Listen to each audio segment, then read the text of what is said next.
Hello and welcome to another episode of the BorderlineDad podcast. Thank you for tuning in today. If you don't know, I was diagnosed with borderline personality disorder and depression. I have two kids, one with autism, one with dyspraxia. In starting this whole podcast journey, my initial goal was to share my experiences, my stories, my thoughts and feelings on things, and make other people feel not so alone. I know what it's like to feel absolutely, completely, utterly alone and misunderstood, and like there's no light at the end of the tunnel, and I never want any other person ever to feel that way. So my goal is to do the best that I can to make that happen, to make people feel not so alone. Eventually, after a few months, I moved into other areas of mental health. I talk about self-care, I talk about triggers, I talk about a lot of different things, talk about various disorders. Now, I want mental health to be taken as seriously as a black eye, as serious as a broken bone, a burst appendix, something like that. I also want to erase the stigma around asking for help, reaching out to a friend or a family member or a professional. I want to thank you all for being here today. Whether it's your first time or your 1,000,000th time, I really do appreciate you being here. It means more to me than I could ever accurately express. I hope you enjoy the episode. And again, thank you for being here. So, you'll hear my fan in the background. And that's okay. I'm not going to get up to shut it off. I missed a podcast yesterday. I had a long, rough day, and mentally, I just needed a break. I've been doing these later and later just because I can't do them during the day when I have my kids. I have also, you'll notice if you actually follow, I've stopped kind of doing the blogs as often. I know I'll do a blog post once in a while, and I know that the podcasts are always more structured when they're paired with a blog, and I don't know. I enjoy doing this more, talking to you. And yeah, I just haven't really been mentally doing that great lately. With my kids being home, I've been helping them learn.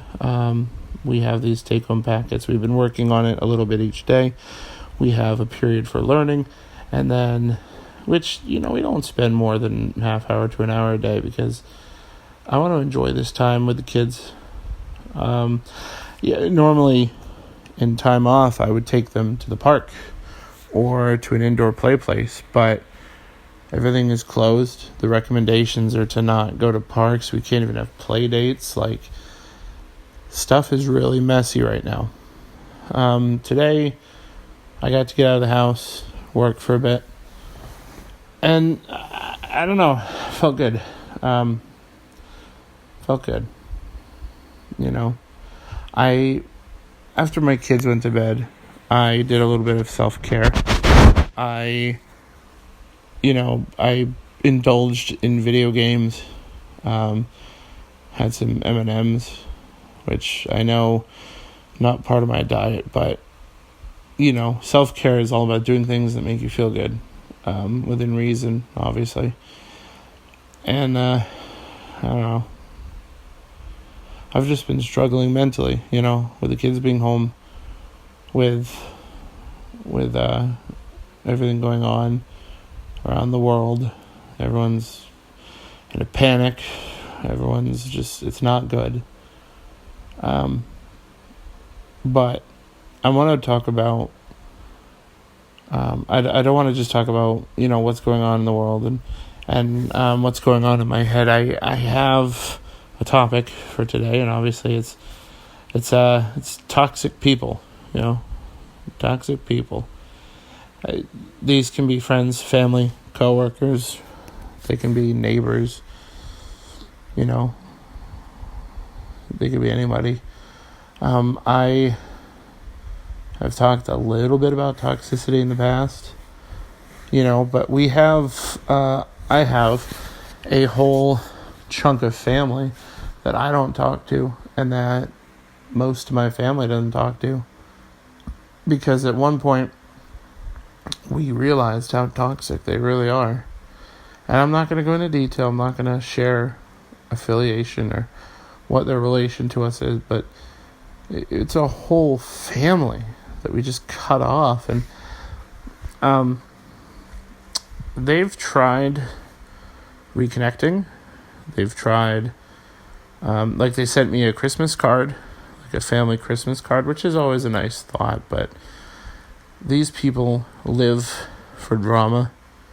You know, they, if you're in a bad situation, they will always make their situation worse, or they'll make something up, and you know it'll be so much worse than your situation. And you know, when my daughter was born, she had some issues. She had the holes in her heart, or in a chamber of her heart, that healed up by the time she was 4 months. But anyway, when she was born, I had said, just you wait. These people, if they have another kid, there's gonna be something wrong, and they're gonna blow it way out of proportion, and they're gonna drag it on for months. And these people always had to be the center of attention. They couldn't let anyone else, even in their own family, have a spotlight, even for a second. You know, and just there's a lot of factors that made them as toxic as they were. And at a certain point, you got to cut them off. You know, you got to say, hey, I can't do this anymore. You know, I can't. Your mental health is so important. And, you know, if you don't take care of yourself mentally or physically, you can't take care of others, like I've said before. And that's why self-care is so important. And like I said, I still feel a tremendous amount of guilt anytime I indulge in self-care. But I know I shouldn't. But anyway, my mental health can be fragile at times. I'm strong enough to obviously take care of myself and 2 kids and, you know, pay rent and pay the bills and get shit done and work and whatnot. But, you know, sometimes you can be having a great day and someone comes in your home, or someone messages you online, or someone, you know, says something to you at work. And while they may not really think anything of it, while they may think it's no big deal, it can actually be very triggering. And, you know, I try to keep my emotions in check. I have to. I have 2 small children that need my attention. But when you feel like a failure constantly, and when you feel like you can never do anything right, and certain people have made you feel this way, or maybe you've just made yourself feel this way, you know, whatever your situation is, whether it's at work, whether it's in your own home, whether it's online, social media, text, whatever, someone can make a comment, and it can really, really, really affect me. There's someone in my life who I love very much. I will always will. And I don't think they're a toxic person, but I think that some of their behaviors can be toxic, and I don't think they realize the damage that they do to my mental health anytime they do what they do. For me, I have someone come into my home who I love very much, and this person always, without fail, every single fucking time has a comment about my floors or about my organizational skills, or about something that is on the floor that I haven't seen that I need to pick up, or, what the kids are wearing, or whatever. There's literally a comment for everything, every goddamn time. And it hurts so much. And I've asked this person time after time to please stop. This is my house. You do not come into my house and continuously make your comments. And I've tried so hard to be nice, but they just keep coming. And I can be having a fantastic day. I'm dating the most wonderful woman in the world. I get to spend all this time with my kids. I could be playing a video game. I could be looking forward to chatting with friends later. I could be, whatever. I could be having the best day. And this person, regardless of if I'm out and about or if they're in my home, they can't help themselves. They'll make a comment and they'll ruin my entire day. And they don't even know it. I've asked so many times for them to stop. Some people can do research on mental health, and some people can try and understand it. But I don't think, and this is just my opinion, so please forgive me if I'm wrong or if you get upset, but in my own personal opinion, which is all this podcast ever is, someone cannot truly 100% understand mental health or a certain mental health situation, because everyone's different. Everyone's situation is different. Someone cannot fully understand that without actually having that themselves. That's just my opinion. I apologize that, if it's controversial or whatever. But I really, I lived every day for a year and a half, constantly being questioned about my parenting. And I already felt like a shit father. I had a failed marriage. I had damaged my kids in the process. And I went and I retreated to a very close family member's house. And, almost every single day. Oh, why are the kids wearing that? Wow, you're getting them dressed early. Wow, you guys are up late. You guys are up early. Oh, they're wearing that. Oh, you're feeding them early. How come you're feeding them that? I thought you were going to feed them this. Oh, you know what? You should do this. Oh, that's just my suggestion. You know what? You should do this. Well, actually, I do this. I don't think you should be doing that. That's not okay. And it was just every single day. And that wore me down so much. And I had to get out. And I figured once I got out, I'd be free of these comments and these suggestions and these helpful hints. Another example of toxicity is if, you're dating someone, and someone says things to you to make you question that relationship or make you think that you're going to mess it up intentionally. When they say things like, no wonder why this person left you. No wonder why you can't hold down a date. Make sure you do this and this so you don't scare this person off.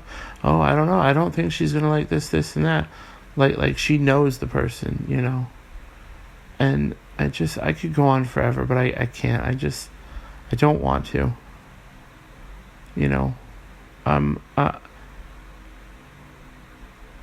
Toxic people are not good for sometimes your physical health, sometimes your mental health. They can be close family or distant relatives or whatever, but I want you to know that while I unfortunately let it affect me, I can't help but let it affect me. I think myself included, we should all try to not let it affect us. For example, if you're going, you have tickets to a show, let's say it's a comedy show or it's some kind of show where you're meeting someone famous from whatever, and you're oh, you're on top of the world. You're so excited. You have meet and greet tickets. And, the person's not even there yet. You got there early. They call you. They make some stupid comment. And your entire day is ruined. And they wonder why you get so upset. Our brains, people with BPD, are in fight or flight mode all the time. We have been through some real shit. And it's not to say that other people haven't been through shit. It's just we've dealt with it differently, or it's affected us differently, because no one is the same. I just want people who have toxic behaviors, when those people hear criticisms like, please, I understand you might have good intentions, but I really don't want your suggestions or your comments or whatever, and I really don't need you questioning or making me question my relationship. I really, it's really none of your business, but and these same people will get upset if you confront them. They will get upset. And I don't understand why. You can sit down and you can have the most quiet, gentle tone. You can say very softly, hey, I really love you. I appreciate everything you do for me and everything you've done for me, but I got it now. You've taught me so well, and I want to do this on my own. And they don't care. They'll continue to make comments. It gets to a point where you are very visibly upset, and they're like, I'm just trying to help. And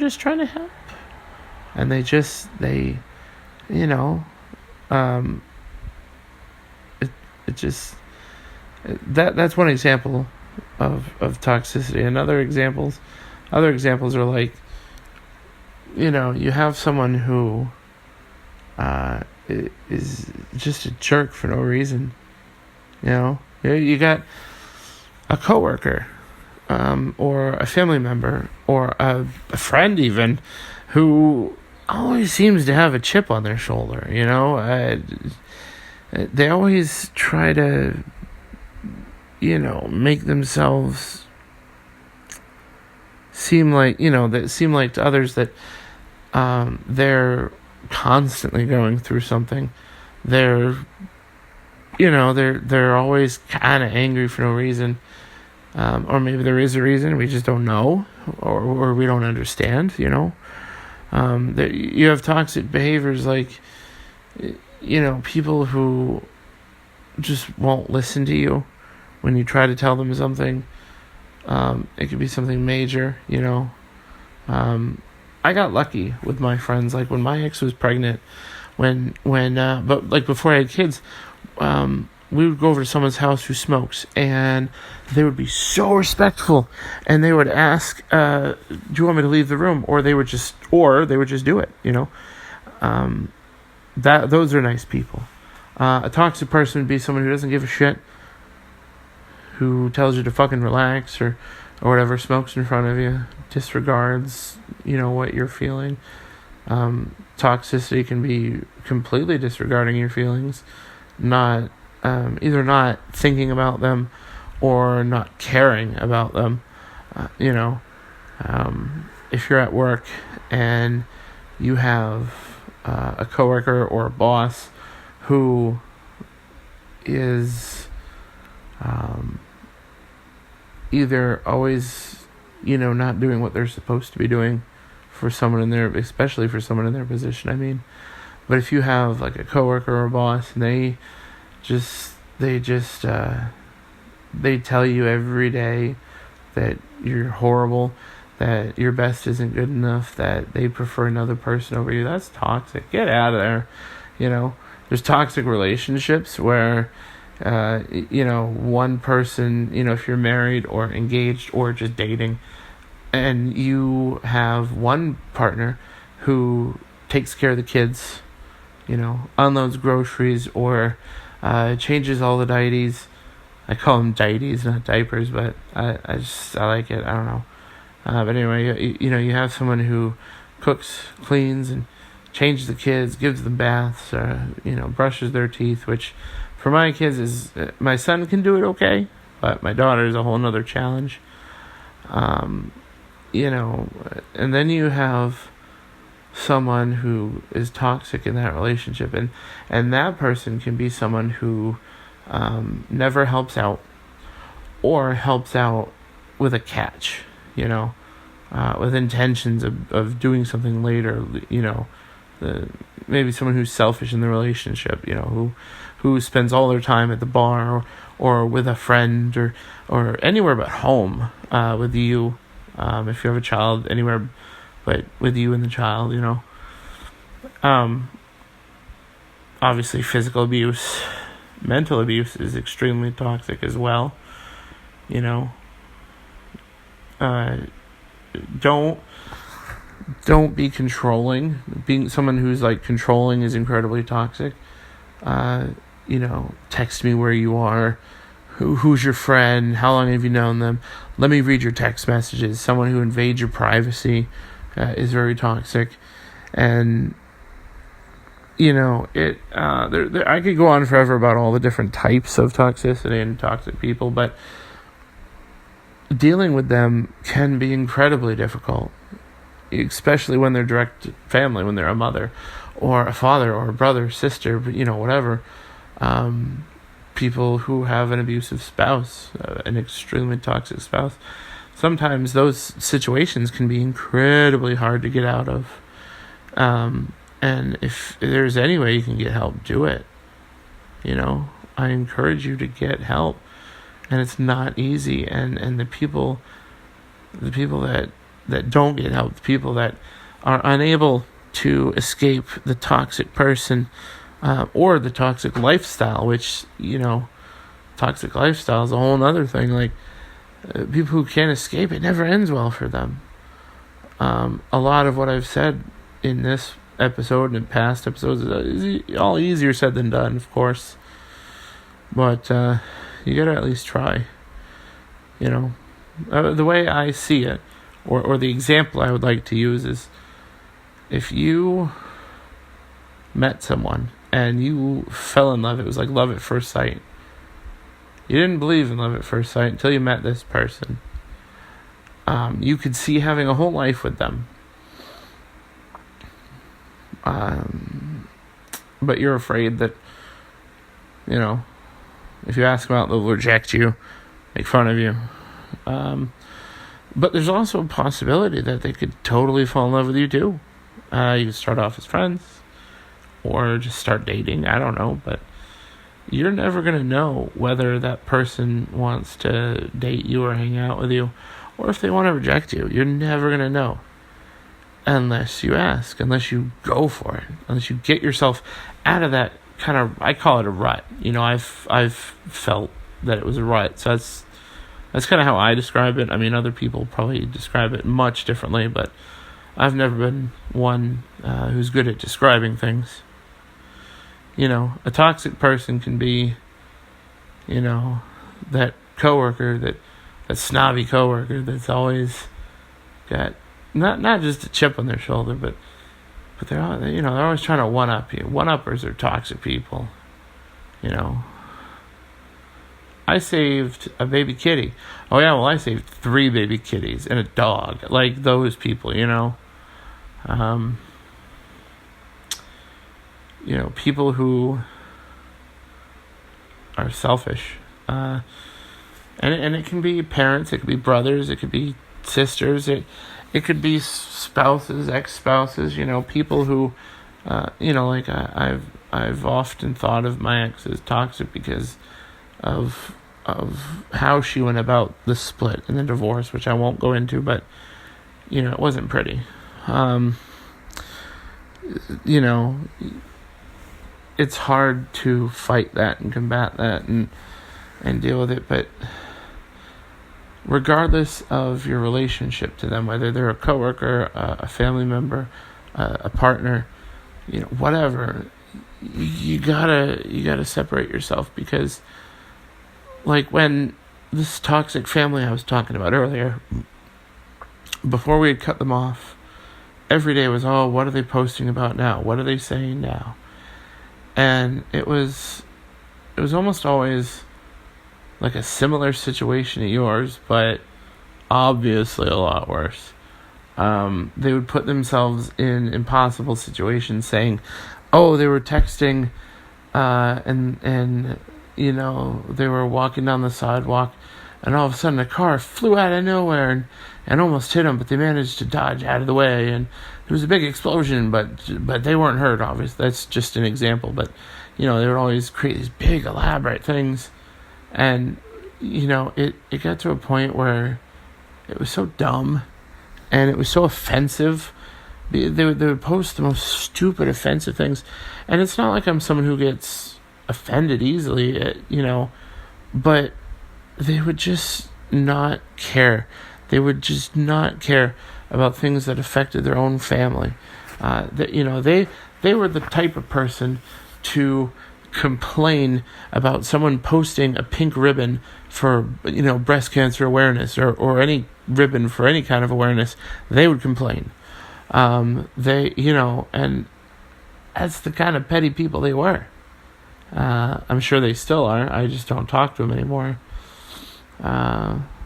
You know, it's, you know, if it's a partner or if it's an incredibly close family member, it can be so hard, near impossible to kind of separate yourself, because, you know, sometimes on rare occasions these people can do a complete, you know, 180, turn it around and just change their ways, but other times they're generally going to remain toxic, and again, what you have to realize is that sometimes these people don't realize they're toxic. They don't realize the effect they're having on you, regardless of how many times you've said it does have an effect.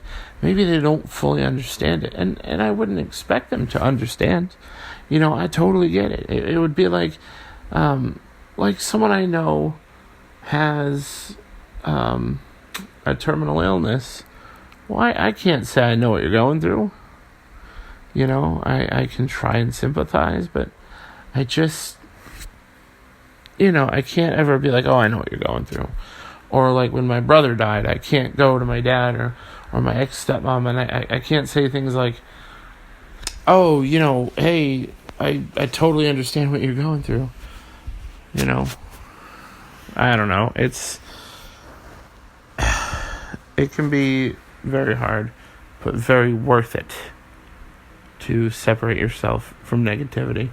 I think as much as I don't like doing the blogs to accompany a podcast, I think that's going to be best if I do that, because if I don't do that, I'll end up rambling, and eventually, like I probably did in this podcast, I won't make any sense. So I'm thinking we're going to do podcasts instead of every day. I think we're going to do every other day. You know, one night I'll work on the blog, and then the next night I'll work on the podcast. You know, regardless of who the toxic person is in your life, just remember what I keep saying. You know, keep a few things in mind. You know, you cannot take care of others if you don't take care of yourself first. And if someone is coming into your bubble, whether it's at home, work, online, whatever, if someone's coming in your bubble and they're making you feel like shit, whether it's intentional or not, which most times it might not be, you gotta stop that from happening.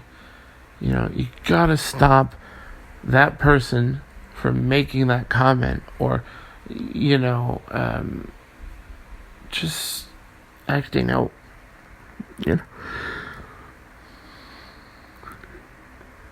You know, it's hard. It's so hard, but it's worth it in the end, because if you can separate and get the toxic people or the toxic behaviors out of your life, you, I guarantee, are going to start to feel so much better.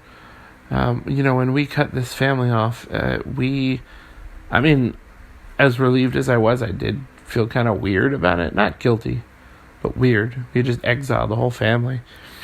And after a while, we started going, you know what? Not hearing about all their bullshit and drama and all the lies and offensive shit that they're saying and posting and making up. It was a relief. It was such a relief. And if you're living with a toxic person and you move out and you're on your own, you're gonna know what that relief is.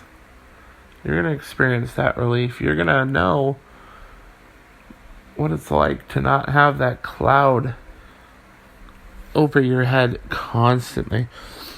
And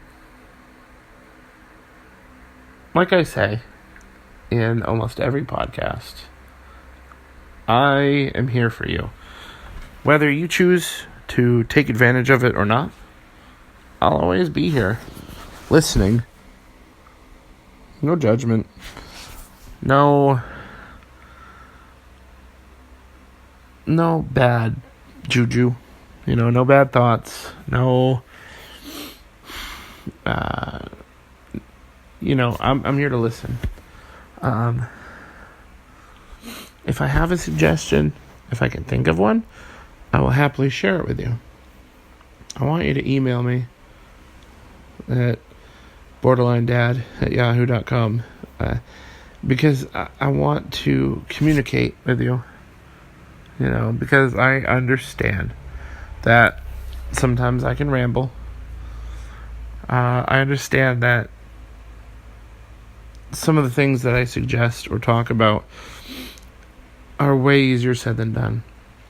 Cutting people out of your life because they're toxic is no easy task. It is something that is going to hurt. It's like when I lived with my dad and stepmom. That was such an incredibly toxic household at the time that I needed to get out. And once I did, I felt so much better. My mental health was still pretty messed up, but it actually improved a little bit. It fluctuates. It fluctuates from time to time. But when I left, it felt like $1 million, Guys, I want you to understand that I don't speak for everyone, and I'm not here to bash everyone or anyone.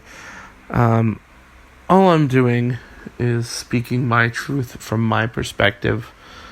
And I get that sometimes that can upset people. But my goal is to share my experiences and share my thoughts and opinions. And, like I said, my goal, of course, would be to be as big as, let's say Tiffany Jenkins, someone like Gary Vee, who, these people help others in the most remarkable ways, and they're so open and honest about their lives. And of course I want to be like them, but I've said from the beginning that if you're listening to this and you can relate to anything, and if I've even made one person feel a little less alone in this world, then my job is done. That is my goal, is to make people feel not so alone.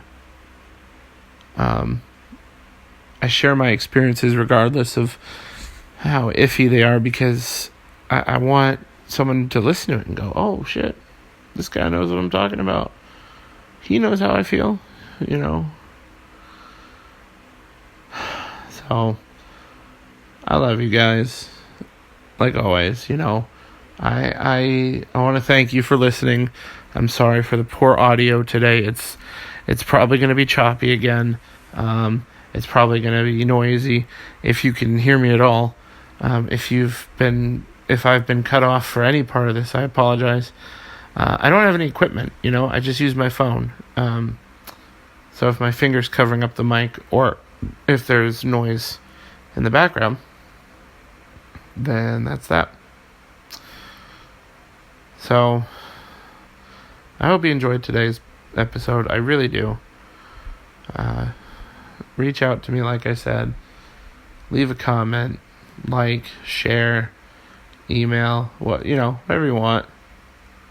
And, who knows? You message me, maybe I can get back to you and we can chat and I can talk you through some stuff, Again, I'm no expert, but I'm here to help in any way that I can. Always with love, Borderline Dad.